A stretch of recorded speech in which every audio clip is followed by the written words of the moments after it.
Salam sejahtera bagi kita semua. Shalom. Saat ini kita masuk dalam topik pembelajaran pertumbuhan aspek emosi. Emosi merupakan gejala perasaan disertai dengan perubahan atau perilaku fisik seperti marah, senang, sedih, dan sebagainya. Kedewasaan seseorang bukanlah terletak pada usianya, tetapi pada tingkat kematangan emosionalnya. Orang yang pandai mengendalikan emosinya tidak mengandalkan dorongan nafsu dalam bertindak, tetapi menggunakan akalnya juga. Beberapa ciri emosional pribadi dewasa antara lain: 1. Mendahulukan logika daripada emosi. Tidak egois. 2. Mengontrol emosi dengan baik dalam penyelesaian masalah. 3. Memikirkan masa depan yang lebih baik. 4. Menerima hal buruk, kekecewaan atau tekanan dengan tenang dan stabil. Dewasa dalam aspek emosi berarti mampu mengendalikan perasaan dengan cara yang tepat dan ditunjukkan kepada orang yang tepat. Aspek emosi tidak berhubungan dengan aspek intelektual. Kenyataannya, banyak ditemui orang yang berpendidikan tinggi ternyata tidak dapat mengontrol emosi, mudah marah, cepat tersinggung, atau sering berlaku kasar. Remaja terkadang cepat emosi, marah, tersinggung, atau yang kamu kenal dengan istilah sensi, kalau ada yang tidak sesuai dengan hatinya. Tidak hanya marah, biasanya seorang remaja dengan menggebu-gebu menyatakan cintanya kepada seseorang dan menjalin hubungan pacaran dengan sikap yang mesra terhadap pasangannya. Tetapi ketika ada masalah, sikap mesra berubah menjadi kasar, marah, merajuk, bahkan mengeluarkan kata-kata yang kasar.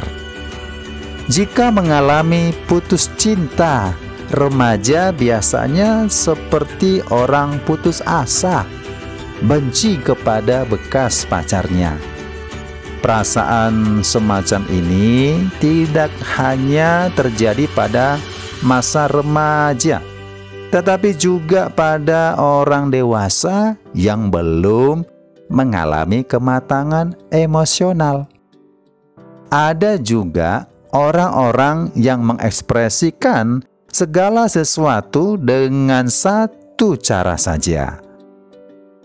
Rasa gugup, panik, kesal, dan khawatir diekspresikan dengan cara menangis. Rasa kecewa, sedih, atau ketakutan dilampiaskan dengan cara menangis. Orang-orang seperti ini adalah korban dari suatu keadaan kejiwaan yang disebut alexithymia. Dalam bahasa Yunani berarti ketiadaan kata-kata, rasa.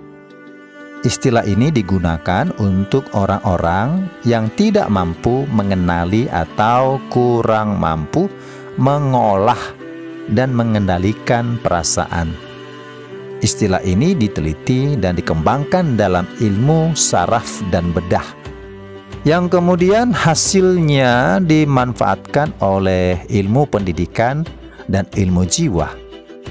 Dalam perkembangannya muncullah istilah kecerdasan emosional atau ketajaman emosional.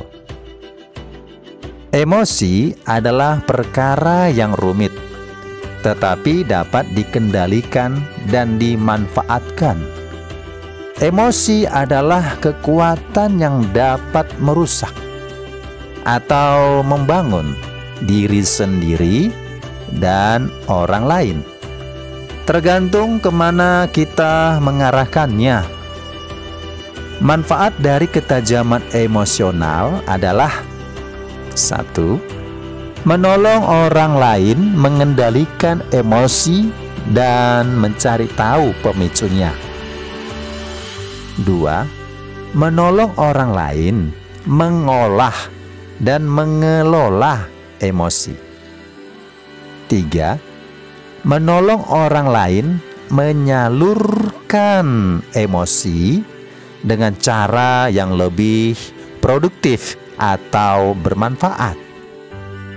4. Menolong orang lain mengenali dan memahami emosi orang lain.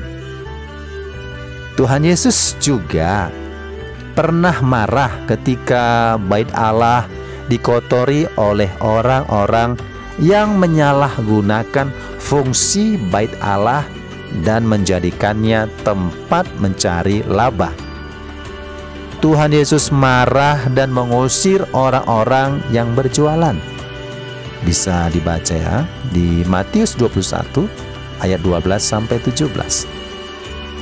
Ketika mendengar bahwa Lazarus mati, Tuhan Yesus turut bersedih dan menghibur Maria dan Marta. Bisa dibaca di Lukas 16 ayat 19-31.